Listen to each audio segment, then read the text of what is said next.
Hello, everybody. Welcome to the first episode of Podcast for Your Thoughts. At least that's the name we're going with right now.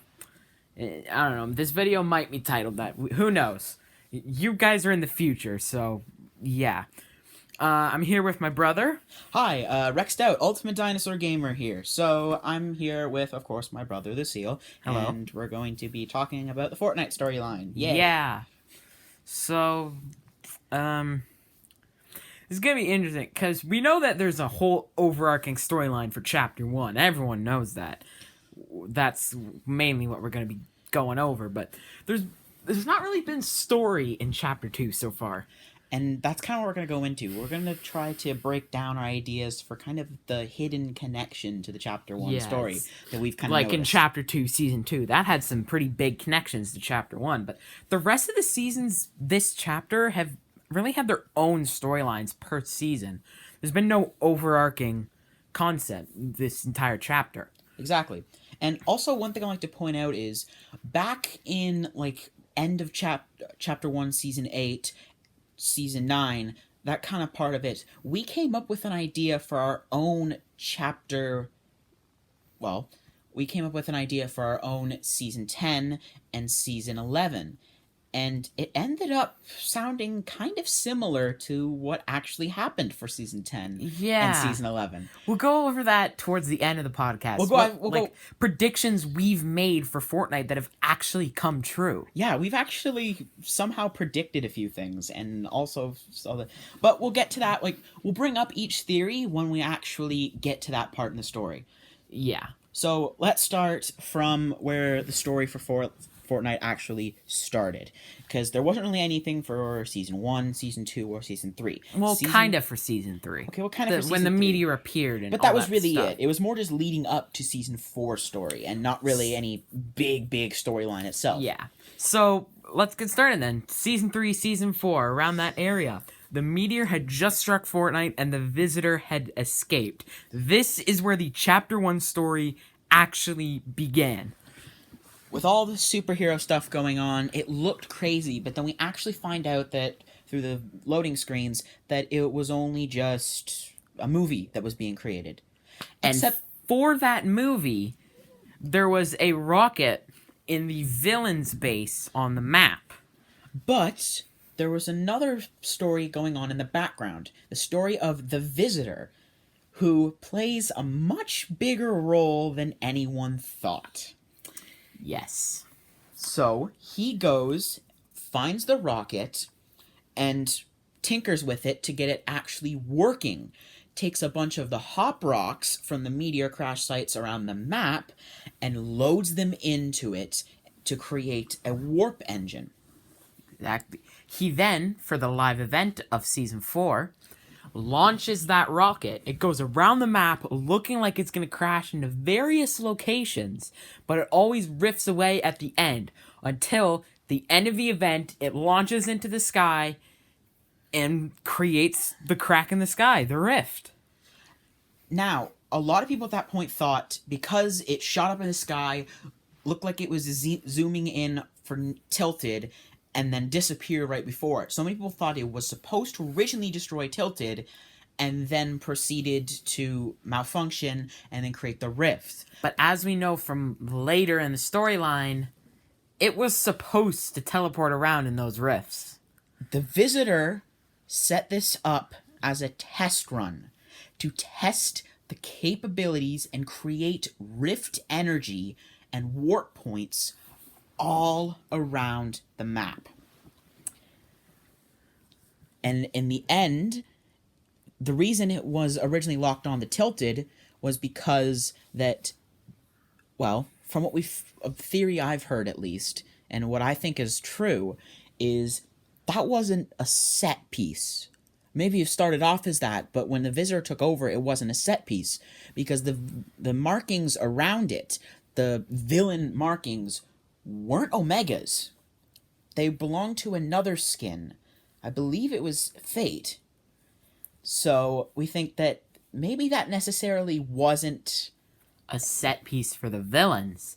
Instead, it was an actual rocket that was supposed to destroy Tilted. And That's why it went there. The visitor just tinkered with it to make it teleport around in the rifts to execute his plan. And once he figured out the interworkings of the rocket and that he could actually get a rocket that would create rift points and teleport around, that was it. He figured that out. And then he waited to see what would happen with the rifts themselves. They started bringing in stuff from other worlds, and that figured out the visitor's idea of teleportation using the rifts themselves. Yes. As we know, well, let's make sure that we're all on the same page. We've moved on to season 5 now. The storyline of Kevin the Cube. Yes. Okay. So, the rift energy had a setback that the visitor couldn't have predicted. Some dark energy created a dark cube-like structure that ended up, well, taking root on the island and adding its corrupted energy everywhere, taking people and corrupting them, like Dark Bomber or Dark Jonesy and all those different skins, part of the Dark series. Yes. And then it ended up putting rift points on the map, spreading corruption into the map itself, until finally it got to Loot Lake and dissolved into Loot Lake. Mm-hmm. You want to continue from there? And then after dissolving into Loot Lake, we're going to move on to season 6. That's when, for the beginning of the season, in the trailer, it was shown that the cube energy all combined into the center island of Loot Lake, and it just popped right out of the lake and started flying around the map to all those corrupted zones that Kevin left behind. Once it visited every single one of its corrupted zones and made it all the way back to where it began at Loot Lake, it had already collected all of the Rift Zone's energy and absorbed it to grow even more powerful. The island shattered apart, and darkness enveloped the island. That was Fortnitemares, the original Fortnitemares. Cube zombies popping up all over, trying to kill everything on the island. And, well... the good old days of Fortnite. Yeah. Wish I could go back to those. That's actually when we started in Season 6. Yes. So it was quite actually a fun time for us. We joined when the story really started to ramp up. We started right at the beginning of the plight of Kevin the Cube. Yes. That was fun. We can really skip past season 7 since there were no big story changes. It was really just the Ice King came with the massive iceberg and enveloped the land in snow. So there wasn't really a story until end of season 8, I believe. Yes. The unvaulting. The unvaulting. And the volcano eruption. Well, yes, but the volcano eruption was more kind of its own setting up season 9, really. Because it was destroying the 2 points It's really part of the story because the futuristic cities... the futuristic cities, I guess that's what you call them, did play a part in the story. And the only reason they were there is because they were built over the ruins of the original Retail Row and Tilted Towers, which were destroyed by the volcano. Exactly. So, to rewind just a little bit further, the unvaulting. Yes. The unvaulting, it seemed like just a minuscule event, bringing back one item, but that event kicked off the rest of the season's story. We discovered the massive steel vault in the center of the map, and inside that vault was an immense amount of power being sealed away and creating the nexus point. Yes. Now, don't forget that when we were all in that unvaulting event, choosing the weapon we wanted to bring back, do remember 2 things. The helmet of the Singularity skin sitting on the desk. And directly behind that, the nexus point. As well as the rocket that could be spotted in the vast abyss of this area. The rocket was there. It used Nexus Point's breach energy, its dimensional rift energy, and was using that dead space as a way to teleport. Yes. That's why it would... Sometimes it would be there, sometimes it would not, because this area that we were in for the unvaulting event is where the rocket was when it teleported away from the map. It was all coming full circle. But there's still more. Fast forward to Season 9. In Season 9, we find out that these new futuristic cities have been built over top. And we've also found out that, at least for Neo Tilted, it was drawing power directly from the vault.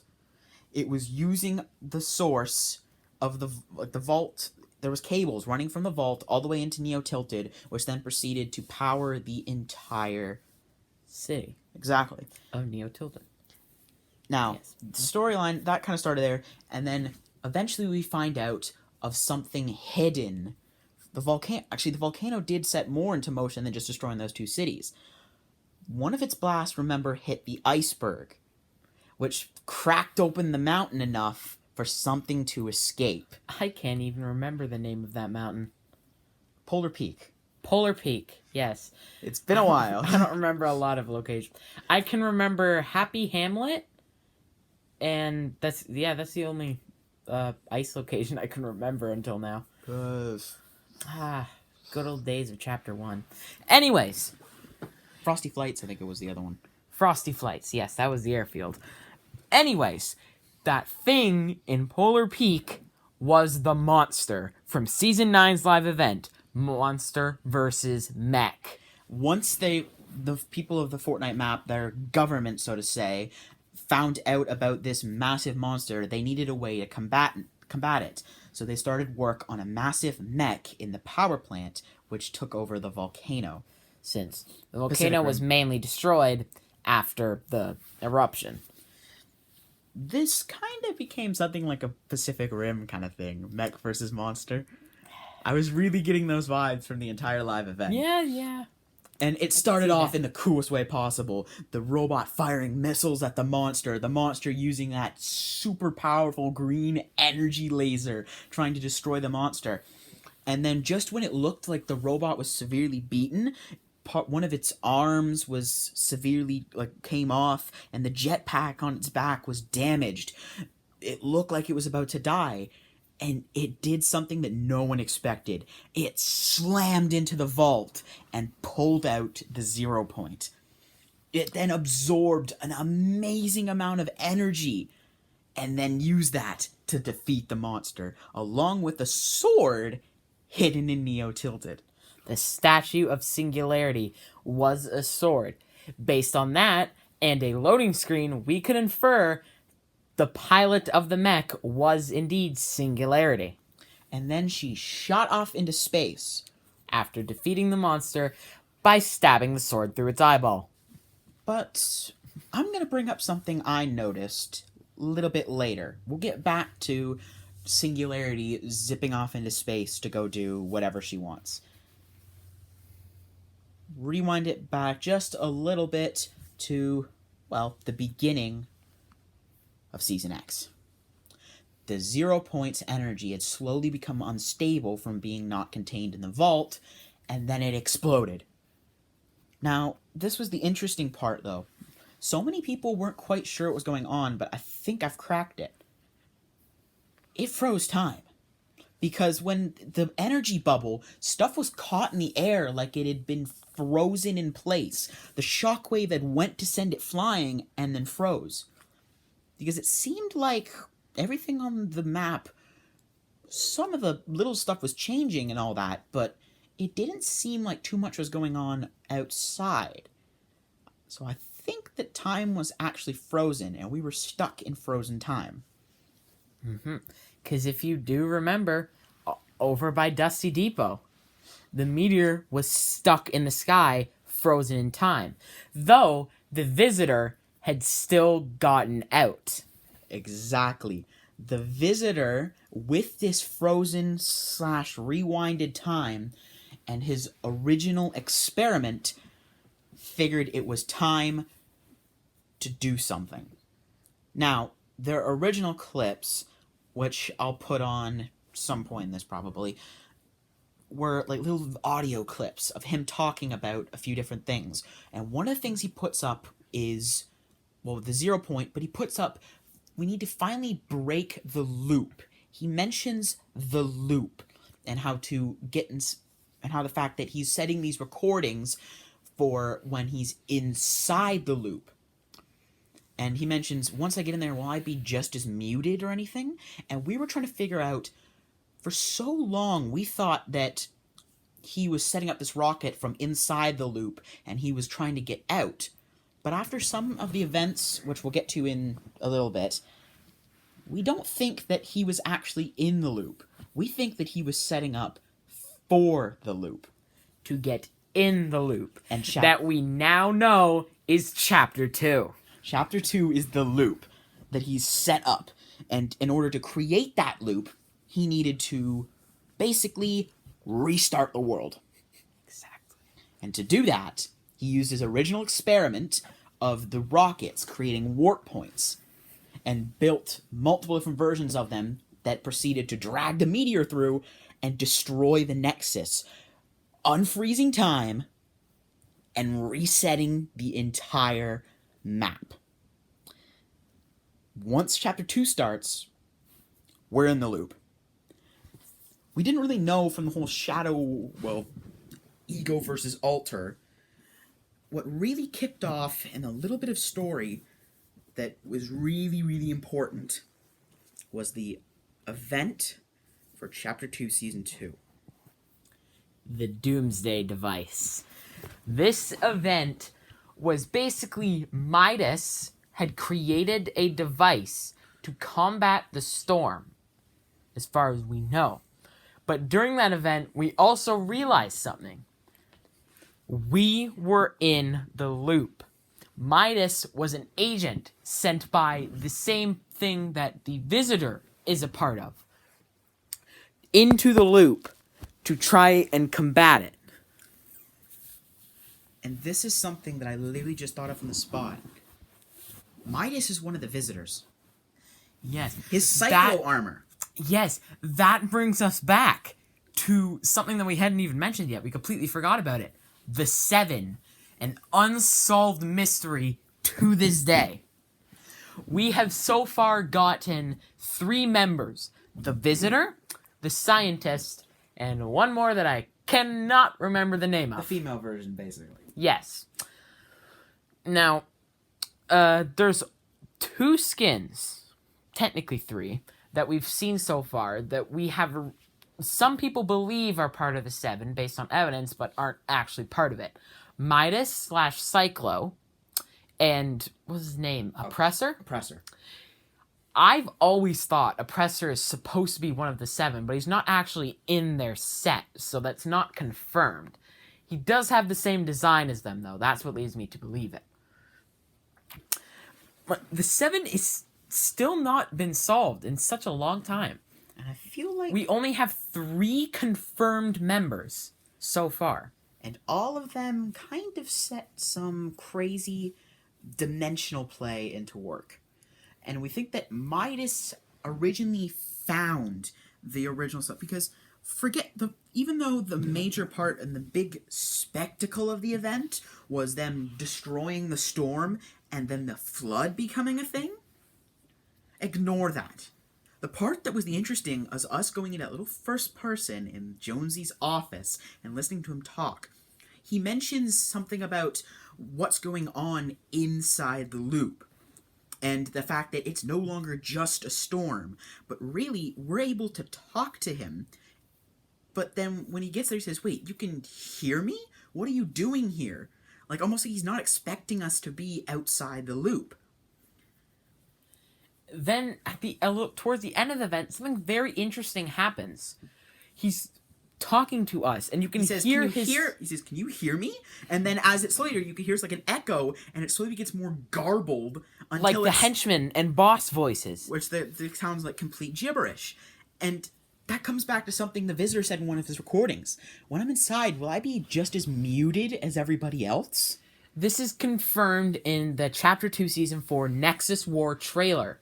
Thor states that he is losing his memories and the ability to speak. He's slowly reverting to this kind of kill everything on the island mentality that the other people have. Basically, yeah, the Battle Royale.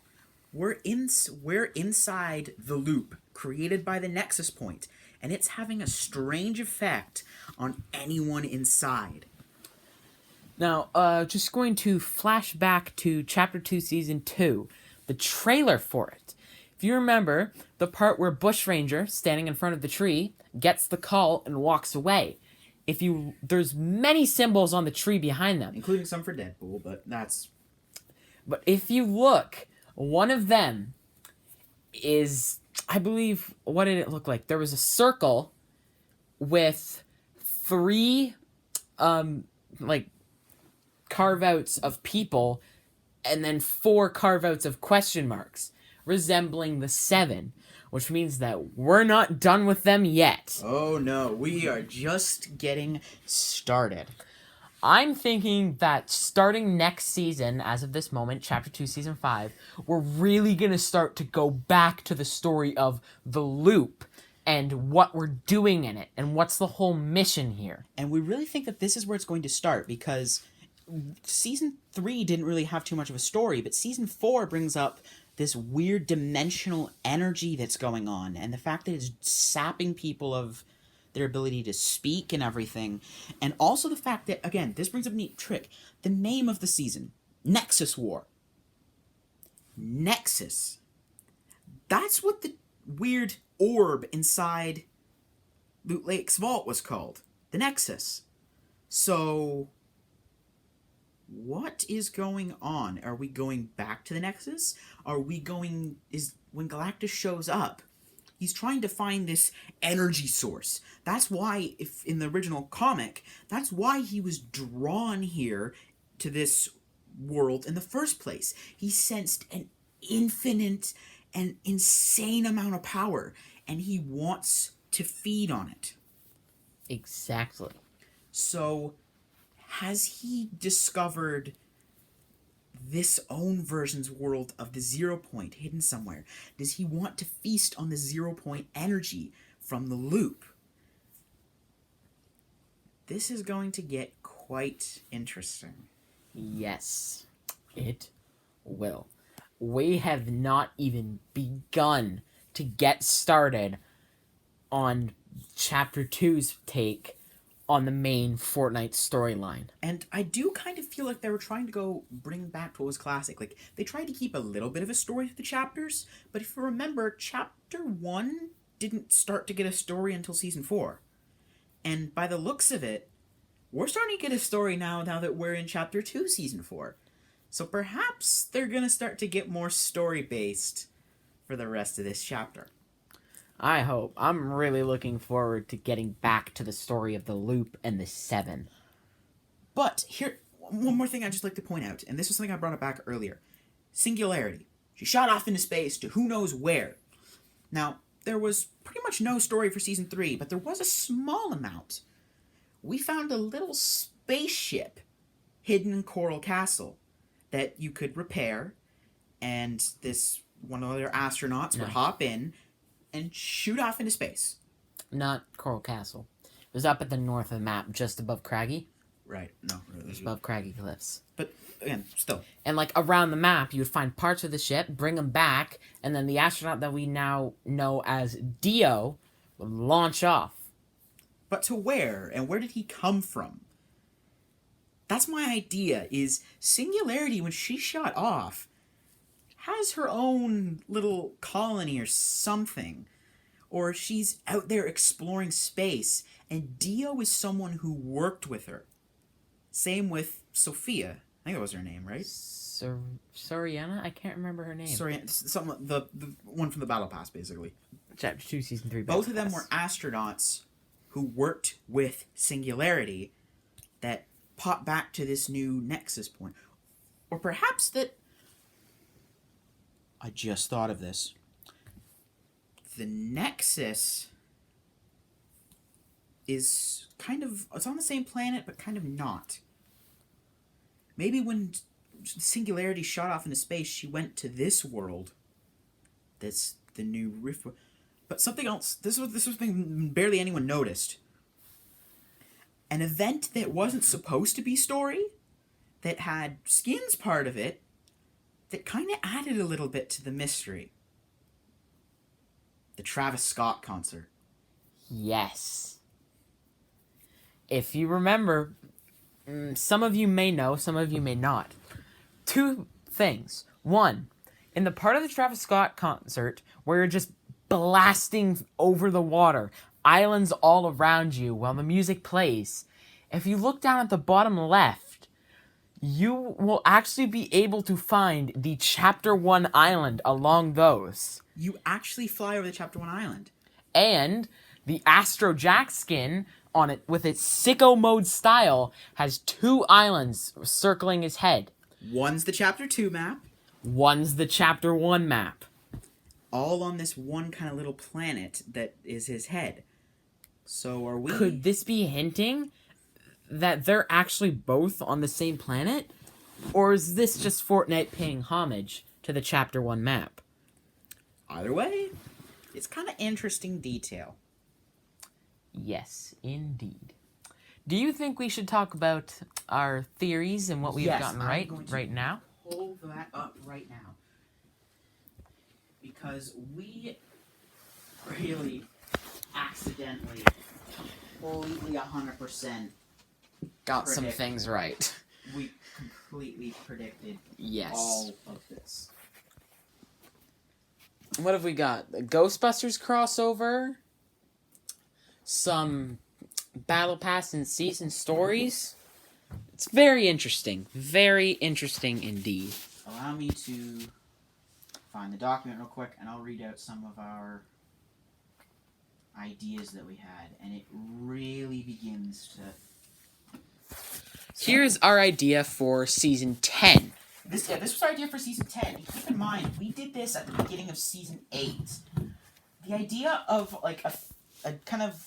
Well, basically it ended up being, like, an anime-style kind of thing, basically. We basically just went for, like, a Japanese-themed season, basically. One of our Tier 1 skins we came up with was, like, one of those robots that you'd find in, like, animes, like Gundam and Ultraman and kind of thing. Sentinel from the Season 9 Battle Pass.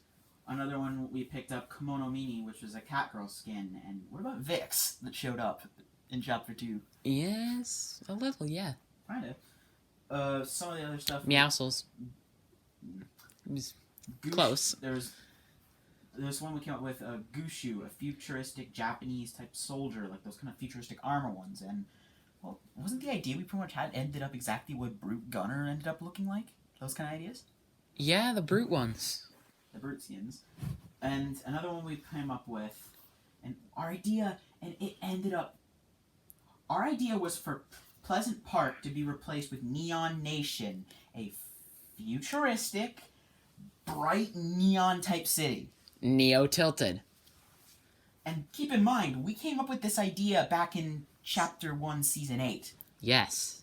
And we ended up predicting Chapter... But wait, there's more. Let's get to the story we thought of for Season 10. Allow me to read this, because I think that I was kind of the one who did most of this. You came up with own ideas, but this was our idea. And keep in mind, then, this was also Season 8 we came up with this. At the end of Season 10, an event happens where the villain of the season uncovers a core at the center of the map. The monster. And the Nexus point. Yes. Core is the core to the Fortnite world. The villain opens up a rift in the sky that drops the rocket from Season 4 out of it to plummet to the core, causing an explosion.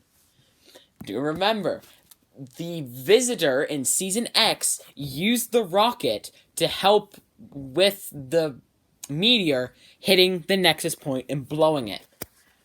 That resounding explosion caused a massive explosion that reset the map to its Season 1 state.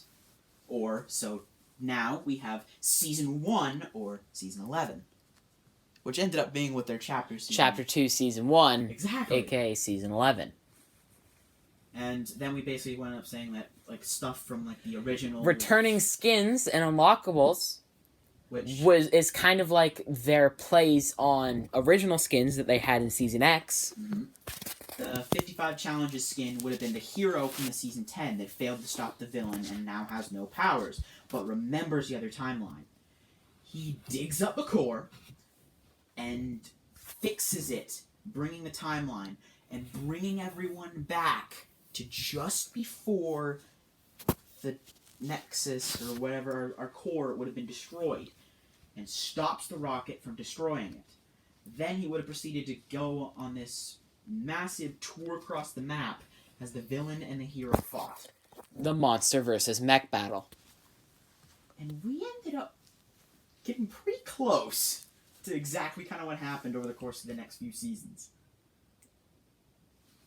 Now, if we go down a little ways past all this stuff... Like, and then we went back a little further down. I'm just trying to find exactly where we wrote it. We actually came up with an idea for a Fortnite X Ghostbusters a while ago. Like, this was Chapter 2, Season 1 that we came up with this. No? Wait, was it? I can't remember if it's Season X or Chapter 2, Season 1. It was Chapter 2, Season 1 because we wrote yes. Lazy Lake, Sweaty Sands, and Holly Hedges. But we came up with an idea for, like, items, being like mythic items that you could use in game. Proton pack, which would, well, act just like you'd have the blaster, and you would fire, and it would shoot like a beam that would have done damage, similar to Thanos' Power Stone blast. And then the ghost trap, which acted kind of like the proximity mines, basically, or the batarang, where you Keep in shut it mind, down, and then if anyone got close to it, it would blow up and deal damage. Technically, this is something we kind of predicted, since the ghost trap we thought of before proximity mines. So we had like map changes for ideas. So like the firehouse showing up in Lazy Lake, and then Gozer's temple In Sweaty Sands. Yeah, Gozer's. And the church from the second Ghostbusters film in Holly Hedges. That was a museum. I don't know. It was one of them. That's Basically, what we have down. where the final battle in the massive tower, where the final battle from the first Ghostbusters take place in Sweaty Sands, and then the massive museum, temple, church, whatever the fudge it was from the second Ghostbusters movie, where the final battle took place, that showing up in Holly Hedges. We thought of some things for the item shop. We had Jonesy in a set with him for being a Ghostbuster, and then Ramirez in a set with her for being a ghost. Kind of got it right, since the models they used for the Ghostbuster skins are close to the new default models they'll be releasing. And we also, our idea, we never even once considered the idea of them actually being the actual characters from the movies. We just thought, if they're going to do this, they would do skin styles or just one of their basic models wearing the Ghostbusters overalls. Yes. And that's kind of what happened. We had the Proton backpack back bling, of course. And that's actually a thing. Ghostbusting pickaxe. Not sure what we were thinking that would be, but we got the Proton pickaxe. Which is very simple. It's basically our kind of idea. We come up with the idea for the No Ghost Glider, which... It would just be the model of the default glider, except with the Ghostbusters logo on it. Exactly, and that one we didn't think too much of. But this is something I'm kind of sad they didn't actually put in with the other Ghostbuster stuff. Proton Stream Contrail. Yes. Why did they not do that? And the Ghostbusters music. Yeah, why did they so could have... An idea for Ramirez and the kind of ghostly style that the ghosts from the movies had. Slimer as like a pet style backbling. The ghostly axe was basically just the default pickaxe manner, that kind of ectoplasm slime looking stuff. The Wraith Rider, which would have been like a poltergeist ghost that you would grab onto the bottom ride. The ectoplasm contrail, which is exactly what he sounds like, and the ghostly wrap, which would give the weapons the kind of ectoplasm look. And then for challenges, we put one thing down. The Ecto 1 as a glider. Which kind of actually happened. With the Ecto glider. We had some fun ideas for that, and some of them ended up coming true in our crossover. Although we wish there was a little bit more than just a few skins and the Ecto-1 appearing under a tarp. But, c'est la vie. Who knows? Maybe the Ecto-1 will actually play something when the movie actually comes out. We'll have to see. Again, this video is recorded halfway through Chapter 2, Season 4. So you might be watching this a few seasons from now, and you know a whole bunch more than we do. And when we say halfway through it, just to be specific, we're talking like first few days of November. Yes. We're on November 2nd right now. So anything that happens after that, we don't know at this moment. Exactly. The one thing we do know is that there's something Ghost Rider coming soon, which is going to be fun. I want Ghost Rider so bad. He's so cool. Well, anyways, that's really all we've got today. Thank you for watching, and we'll see you in the next podcast, hopefully, and I will see you in the next video. See you later.